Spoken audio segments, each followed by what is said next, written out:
Selamat sore teman-teman. Terima kasih ya yang sudah mau join, yang sudah meluangkan waktu. Jadi agenda sore hari ini sesuai kesepakatan kita adalah kita mau diskusi nih soal sengketa merek. Topik yang kita angkat tentang geprek bensu, gudang garam sama Hugo Boss. Jadi uh, untuk mengawali mungkin kita berdoa dulu kali ya.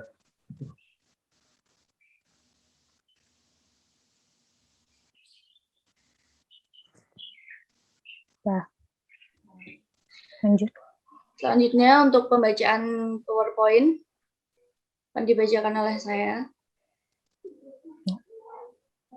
mengenai pengertian merek.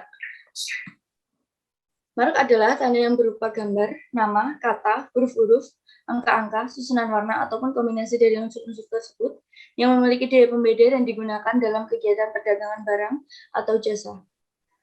Pengertian ini dijelaskan dalam pasal 1, butir 1 Undang-Undang Nomor 15 Tahun 2001 tentang merek. Fungsi merek. Merek sebagai tanda pengenal untuk membedakan barang atau jasa yang diproduksi atau dibuat perusahaan lain yang sejenis. Sebagai alat promosi sehingga dapat mempromosikan hasil produksinya. Bisa juga sebagai jaminan atas mutu barangnya. Selanjutnya, mengapa perlu mendaftarkan merek? Karena untuk melindungi nama usaha, logo, dan aset penting lainnya dalam bisnis. Mendaftarkan merek bisa mengurangi kemungkinan adanya sengketa merek, seperti perusahaan lain menyontek produk atau kekayaan intelektual bisnis. Dengan demikian, bisa memberikan posisi yang lebih tinggi di atas kompetitor. Di sini contoh kasus sengketa merek yang pertama. Jadi salah satu brand ayam geprek yaitu geprek bensu di waktu yang bersamaan ada bisnis serupa dengan nama brand yang mirip yaitu ayam geprek bensu. Kedua brand kuliner tersebut diketahui memiliki jenis makanan serta logo brand yang sekilas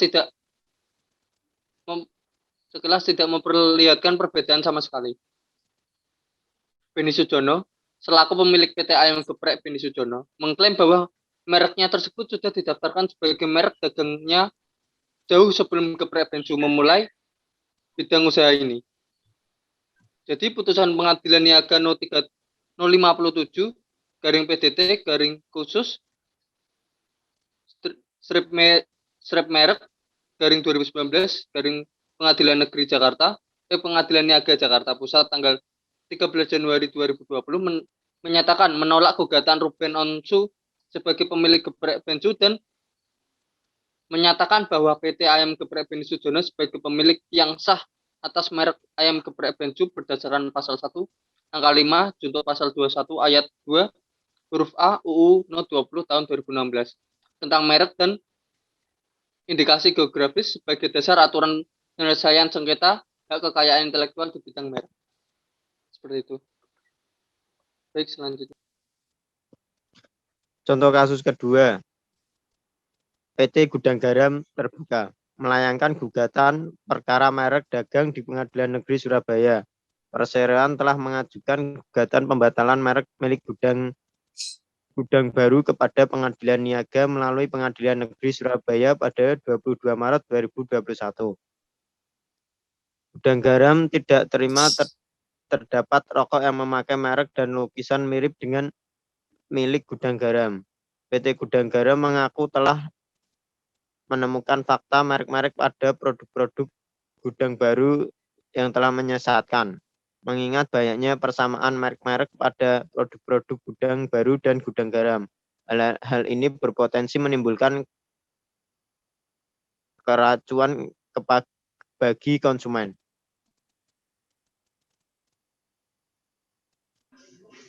Contoh kasus sengketa merek ketiga, Hugo Boss menggugat Hugo lokal yang dimiliki oleh Anthony Tan. Hugo Boss di bawah perusahaan Hugo Boss Trademark Management GmbH and CEO KG yang berlama di Dieseltrash 127255 Metzingen, Jerman tidak terima mereknya dicipta oleh Anthony Tan. Hugo Boss Jerman telah memasarkan produknya sejak 1924. 4 Januari 2021. Pengadilan Niaga pada Pengadilan Negeri Jakarta Pusat menolak gugatan Hugo Boss karena merek Hugo Boss milik penggugat dengan merek dagang Hugo atas nama tergugat terdapat daya pembeda. Hugo Boss tidak terima yang mengajukan kasasi dan kasasi dikabulkan. MA menyatakan merek Hugo Boss Jerman sebagai merek terdaftar yang telah terdaftar secara sah pertama kali di negara Indonesia pada tahun 1989. MA juga membatalkan merek Hugo lokal.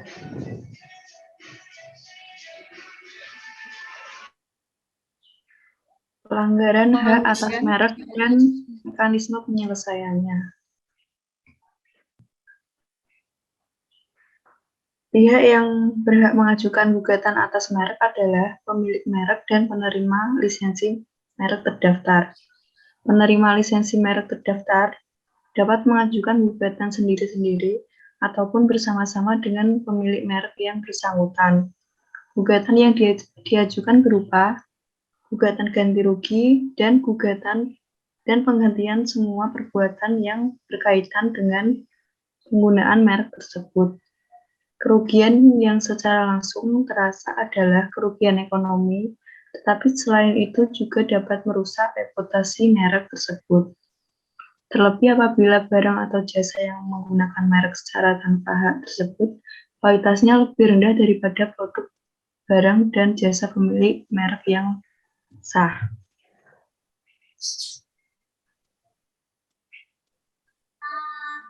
Tata cara gugatan merek pada Pengadilan Niaga.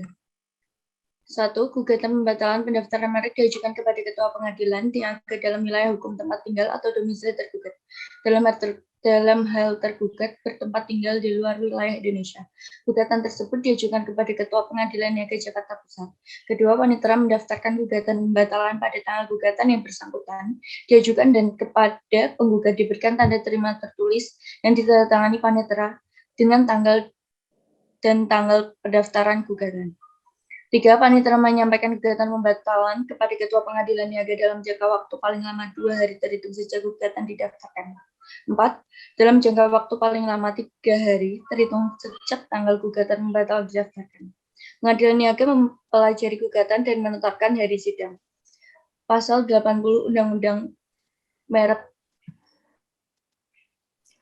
Dan penyelesaian sengketa merek itu pelanggaran hak atas merek selain dapat diselesaikan melalui jalur hukum perdata, yaitu melalui gugatan perdata. Dalam Undang-Undang Merek 2001 diatur pula tentang penyelesaian sengketa merek melalui arbitrase dan alternatif penyelesaian sengketa. Cara penyelesaian sengketa melalui arbitrase dan alternatif penyelesaian sengketa diatur dalam Undang-Undang Nomor 30 Tahun 1999. Dalam undang-undang tersebut dikenal beberapa cara penyelesaian sengketa, yaitu arbitrase, konsultasi, negosiasi, mediasi, konsiliasi, dan penilaian ahli. Makasih ya teman-teman yang udah ini bacain PowerPoint-nya. Jadi dari hasil yang udah ditampilin barusan nih, kira-kira ada nggak nih yang ingin kita diskusiin dulu, atau mungkin kawan-kawan ada masalah yang bisa kita diskusiin di sini gitu? Monggo yang mau bertanya atau mungkin sharing gitu, silakan. Aku ada pertanyaan mengenai sengketa merek. Mungkin aku tanyakan di sini, mungkin ada teman-teman yang bisa bantu jawab pertanyaan aku supaya aku juga tahu pastinya gimana, tahu jawabannya. Aku mau tanya mengenai kalau misalnya ada perusahaan di Indonesia yang mau mengekspor produknya sampai ke luar negeri, itu tuh kira-kira tuh tetap harus mendaftarkan merek di Indonesia atau enggak? Maksudnya perusahaannya di sini, tapi mengedarkan produknya di luar negeri. Kira-kira harus mendaftarkan merek enggak di Indonesia, di tempat perusahaannya berdiri itu? Siapa tahu ada teman-teman yang bisa jawab pertanyaan aku. Aku boleh jawab? Aku mau jawab. Ya, silakan. Kalau menurut aku kan barang kamu kan mau dijual di luar negeri. Jadi kalau setahu aku tuh didaftarinnya tuh di tempat di mana barang kamu tuh diperdagangkan gitu. Misalnya kamu mau jual barangnya tuh di Amerika, ya daftarnya di Amerika mereknya gitu. Itu setahu aku sih. Gitu. Ya, Kalau malah itu untuk tahu, di luar negerinya ya. Ya. kalau menurutku ya, mungkin ini berbeda sih lebih.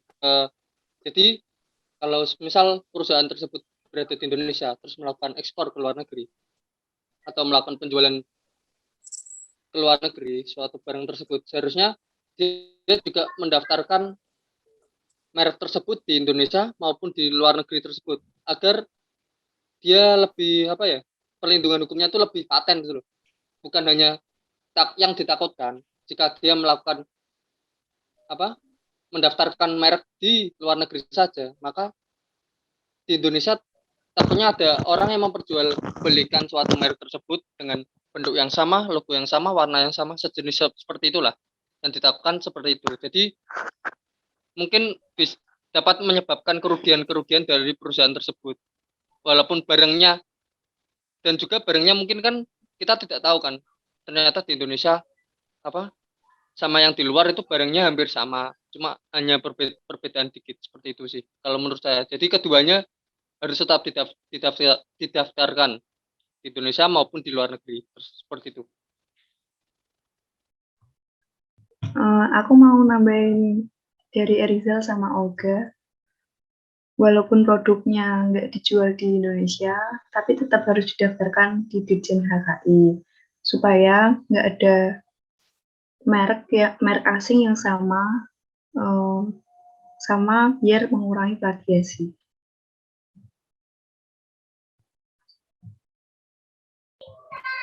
Ya, jadi kalau menurut teman-teman, perusahaan itu harus tetap mendaftarkan merek di Indonesia ya, walaupun nggak dijual di Indonesia gitu ya, untuk mengurangi plagiasi tadi ya.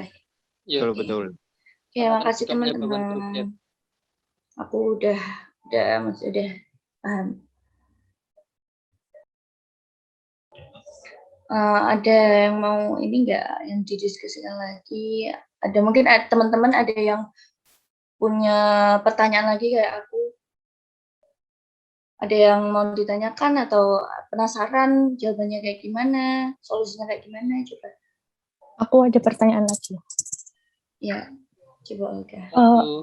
Hak merek itu tuh bisa hilang nggak sih perlindungannya? Gitu. Yang bisa jawab nggak?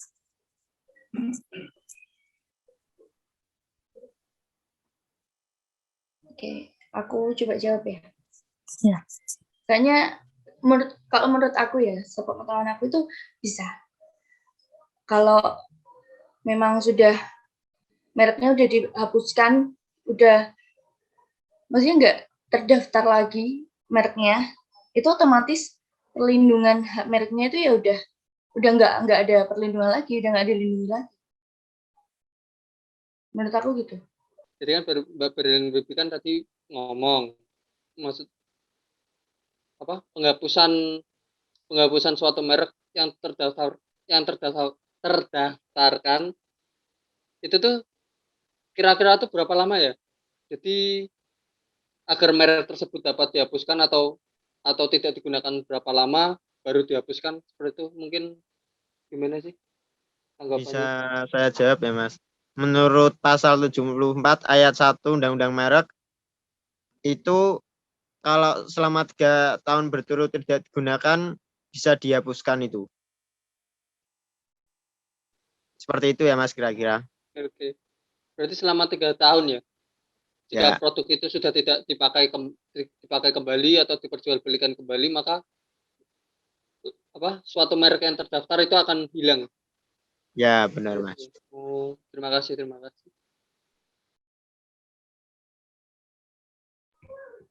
Ya, dilanjut teman-teman, siapa tahu kalau ada yang masih ingin bertanya. Saya.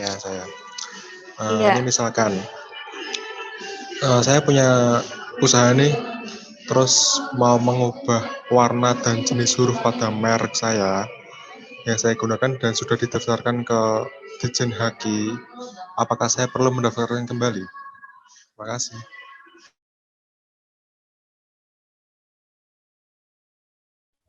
Siapa yang mau menjawab? Mungkin saya bisa jawab, Mas. Itu perlu ya, Mas, Ya. karena itu harus didaftarkan kembali agar bisa mendapatkan keabsahan hukum, agar sewaktu-waktu ataupun suatu saat jika terjadi konflik, jika sudah mendaftarkan kembali, bisa mendapatkan perlindungan hukum sesuai dengan undang-undang merek. Seperti itu ya, Mas. Ya, saya juga mau menambahkannya. Kan dari ketentuan undang-undang itu merek yang diperjualbelikan itu, produk merek yang diperjualbelikan itu harus sesuai dengan yang didaftarkan. Karena kalau mau diubah, berarti harus didaftarkan kembali, gitu.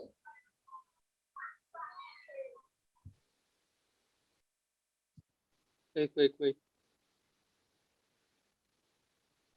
Jadi apapun perubahan yang dilakukan suatu merek tersebut harus didaftarkan kembali ke Ditjen Haki ya. Mungkin bisa mungkin kalau ada yang bisa menyimpulkan dari pembahasan kita yang tadi, diskusi kita, presentasi kita, mungkin ada yang bisa menyimpulkan apa sih hasil yang tadi kita diskusikan tersebut. Oke, teman-teman, dengan mengingat waktu kita terbatas, kita juga menggunakan Zoom. Jadi akan menyimpulkan bahwasanya seperti logo dan nama merupakan sebuah tanda dari produk. Oleh karena itu, merek menjadi tanda pengenal bagi sebuah barang atau jasa dan sebagai pembeda dari produk lain. Seperti berdasarkan beberapa contoh kasus yang sudah dibahas, dapat disimpulkan bahwa masing-masing sengketa merek dilatar belakangi oleh kesamaan logo dan nama agar hak-haknya dapat terpenuhi. Sebenarnya perusahaan, orang, atau badan hukum harus mendaftarkan merek. Karena mendaftarkan merek pada suatu produk memiliki fungsi yaitu sebagai kepastian hukum, dan ketika terjadi sengketa, maka produk yang telah lebih dulu terdaftar akan mendapatkan perlindungan hukum dan diakui keabsahannya oleh pengadilan. Seperti itu, teman-teman, kesimpulannya. Baik, terima kasih. Diskusi pada hari ini kita tutup terlebih dahulu dan mengucapkan wassalamualaikum warahmatullahi wabarakatuh. Waalaikumsalam warahmatullahi wabarakatuh.